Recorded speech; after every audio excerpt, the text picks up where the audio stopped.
उचका गांव थाना अंतर्गत अरना बाजार है यहाँ पर। और इसी गांव में एक मस्जिद है। तो मस्जिद के मौलवी जी की हत्या हुई थी। 16 तारीख की ये घटना थी।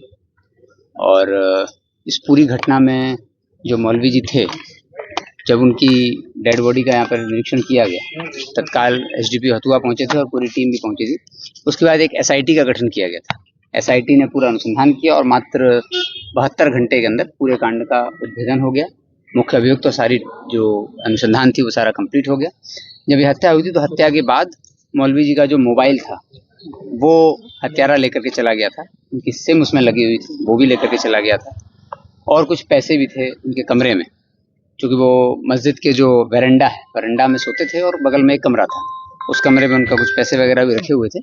वो लेकर के और मोबाइल लेकर के अपराधी चला गया था। घटना के बाद एफएसएल की टीम यहाँ पर आई थी। एफएसएल की टीम ने काफ़ी विस्तृत और गहराई से एक एक बिंदुओं का परीक्षण किया। हम लोग भी यहाँ पर आए थे, मैं भी आया था, एसआईटी पूरी टीम आई थी एसआईटी की। एक एक बिंदु का निरीक्षण किया और पिछले 72 घंटे से हम लोग इस घटना के उद्भेदन में लगे हुए थे।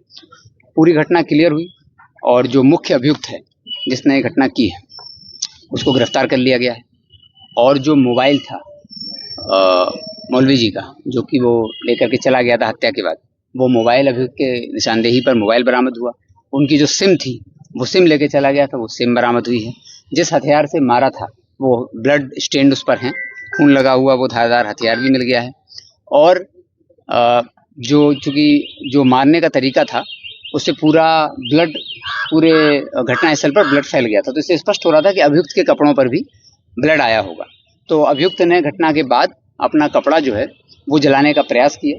कागज़ ले गया था, वो कागज़ के बीच में कपड़ा रख करके जलाने का प्रयास किया, तो वो अधजला कपड़ा मिल गया है जिसमें कि ब्लड स्टेन लगे हुए हैं। वो पूरा सीज कर लिया गया है और उसकी आगे फॉरेंसिक जांच भी कराई जा रही है। जब उससे पूछताछ हुई तो पूरी कहानी कुछ इस तरह स्पष्ट हुई कि यहाँ पर चूँकि अभियुक्त का घर भी मस्जिद से बहुत ही करीब है। मस्जिद के करीब घर होने की वजह से अभियुक्त जो हैं लगातार मस्जिद के आसपास आते रहते थे और मौलवी जी से परिचित भी थे, अपना घूमते रहते थे। जब अभियुक्त ने सब कुछ देखा और आज से करीब 2-2.5 महीने पहले एक पंचायती हुई थी। अभियुक्त का परिवार जो है, अभियुक्त स्वयं नशे का शिकार हैं, नशे की तरह तरह का नशा करते रहते हैं। उनके जो घर में उनके पिताजी हैं वो भी आदतन नशे के सेवन करते रहते हैं, जैसे कि शराब आदि का सेवन वो करते हैं। तो कुछ दिन पहले यहाँ पंचायती हुई थी जिसमें ये हुआ था कि मौलवी जी ने भी कहा था और अन्य लोगों ने भी कि ऐसे लोग जो हैं वो नमाज पढ़ने नहीं आएंगे जो नशे का सेवन आदि करते हैं। और उसके बाद अभियुक्त जो है वो अपना मोबाइल, जिस मोबाइल का उपयोग करता था, वो मोबाइल उसका करीब आज से 2 महीने पहले के आसपास जब वो उत्तर प्रदेश जा रहा था अपने रिश्तेदारों से मिलने, तो उस समय जेब से मोटरसाइकिल से गिर करके उसका मोबाइल टूट गया। वो मोबाइल, टूटा हुआ मोबाइल वो मिला है। उस मोबाइल को जब टूट गया तो उसकी स्क्रीन टूट गई थी। लड़का जो है लगातार उस मोबाइल को यूज़ करता था। जब मोबाइल की उसकी तड़प थी पिछले 2 महीने से, वो बेचैनी थी। वो जानता था कि मौलवी जी यहाँ सोते हैं और अक्सर बाहर जो है वो अपने खाट लगा करके वरांडा में मस्जिद में सोते हैं और उनके पास एक मोबाइल है। तो 15 अगस्त की रात में वो सबसे पहले मोबाइल चोरी करने आया और जो मस्जिद का जो बाउंड्री है उसमें ही 4 फीट की दीवार है, उसे आराम से, उसमें काफ़ी स्पेस है गुजरने का, वहीं से वो पीछे से उसका घर है, वहाँ से निकल के आया, मस्जिद में प्रवेश किया और मौलवी जी की तकिया के नीचे उनका रेडमी मोबाइल था, उसको उसने चोरी कर लिया। चोरी करने के बाद वो मोबाइल लेकर गया और तत्काल उसने रात में उनकी सिम तोड़ दी, जो सिम वो पहले यूज़ करते थे, उस सिम को उसने जंगल में फेंक दिया। फेंकने के बाद उस मोबाइल को उसने ऑफ रखा और दिन के करीब 2 बजे, 16 तारीख के दिन के 2 बजे उसने उस मोबाइल को खोला। उसमें अपनी सिम डाली, इसके भी सारे साक्ष्य मिल गए हैं। उसने अपनी सिम डाली और उसमें अपना इंस्टाग्राम का अकाउंट बनाया और तरह तरह के गेम, लूडो उसमें खेला उसने, और फ्री फायर करके गेम होता है मोबाइल में खेलने वाला, वो खेला। आदतन मोबाइल का ये यूज़र था और मोबाइल की बेचैनी थी, चूँकि इसका अपना मोबाइल स्क्रीन टूट गई थी। पिछले 2 महीने से मोबाइल की तलाशी कर रहा था। आर्थिक स्थिति ठीक नहीं है इस पूरे परिवार की और इस पैसे की, चूँकि कभी कभी ड्राइवरी का काम करता है और अन्य कोई काम नहीं करता और उम्र भी काफ़ी कम है। तो इसने फिर उसमें इंस्टाग्राम चलाया, वो यूज़र आईडी जो कौन सी इंस्टाग्राम की चलाई वो मिली है। इसने जो गेम खेले उसके साक्ष्य मिले हैं, वो टूटा हुआ मोबाइल मिला है। उस मोबाइल को यूज़ करने के बाद फिर इसने अपने, जब उस दिन शाम में 16 तारीख की शाम में बारिश भी हो रही थी, तो साथ में ये मोबाइल ले करके आस पड़ोस, चूँकि उस समय चोरी हुई थी घटना, मौलवी जी का मोबाइल चोरी हुआ, तो पूरे आसपास हल्ला हो गया था कि मौलवी जी का मोबाइल चोरी हुआ है।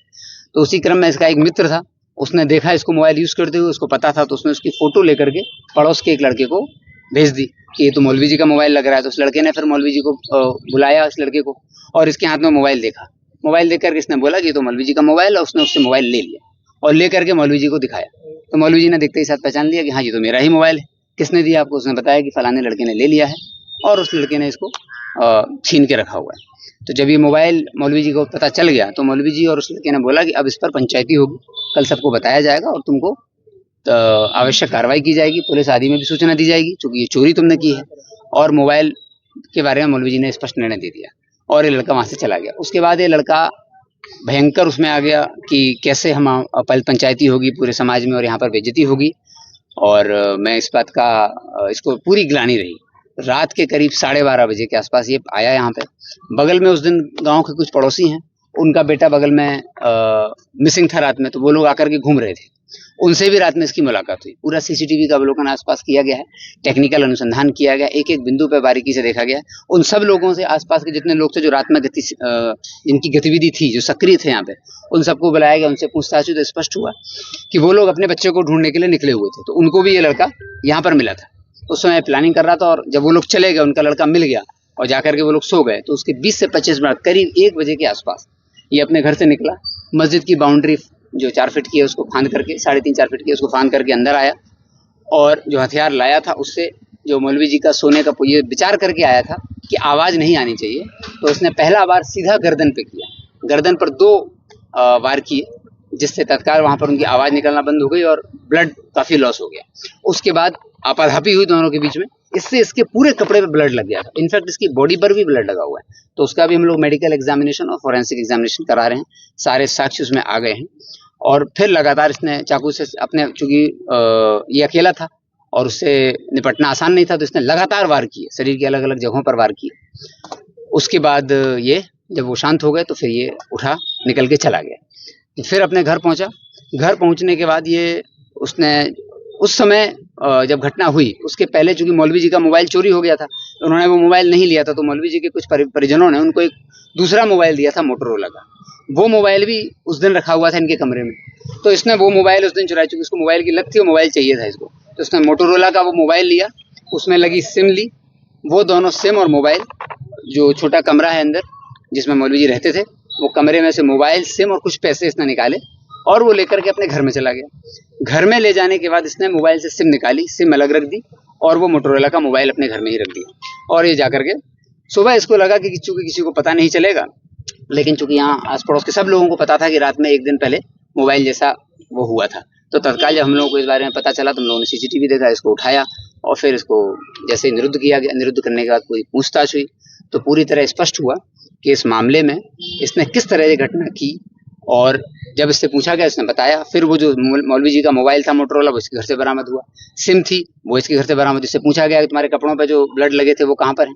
तो इसने बताया कि हमने जलाने का प्रयास किया। वहां पर टीम गई, फॉरेंसिक की टीम गई। उसमें वो ब्लड लगे हुए कपड़े जो कि अधजले थे, वो कपड़े लिए गए। इसके शरीर पर भी कुछ ब्लड का साक्ष्य मिला है, चूंकि काफी आपाधापी हुई दोनों के बीच में। उस आपाधापी में इसके शरीर पर भी ब्लड आया, तो उसका भी फॉरेंसिक एग्जामिनेशन हम लोग करा रहे हैं, मेडिकल एग्जामिनेशन। और वो ब्लड स्टेन आए हुए हैं। और इसने जो हथियार जिससे मारा था उस पर भी ब्लड स्टेन है, वो भी प्राप्त कर लिया गया। सबकी फॉरेंसिक जांच होगी। पूरा केस एकदम क्लियर हो गया है, स्पष्ट हो गया है। और जो मुख्य बालक है उसको गिरफ्तार कर लिया गया है और उसको